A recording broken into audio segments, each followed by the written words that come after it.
Hello and welcome back to my channel. In today's video, I will show you how to open a bank account, business bank account in Azerbaijan. So here I will just go to google.com and I will directly search for top banks in uh, Azerbaijan, business banks. Okay. So here we'll just go. So to open a business bank account here, you will have three banks.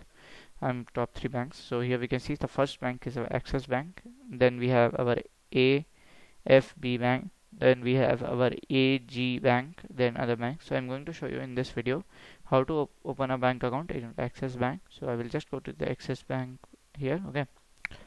So to open a business bank account, we'll just go to the business. Then here we have business account. Okay.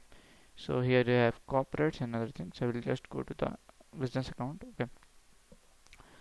So here we can see. So here we can see they have the other offerings also and other things also.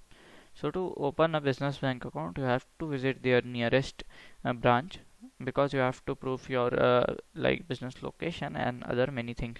So to get here the business location, branch location, you have to go to here branch and ATM locator. Then you have to see the branch address nearby you. Okay. Then from there you can go to the branch and you can just open a business bank account here. So the verification will be required like minimum age of 18. You should have established business, then their license and other proof will be required. So this is how to open a bank account in business bank account in Azerbaijan. So if you find this video helpful, make sure you like, subscribe and share the video. Thank you for watching.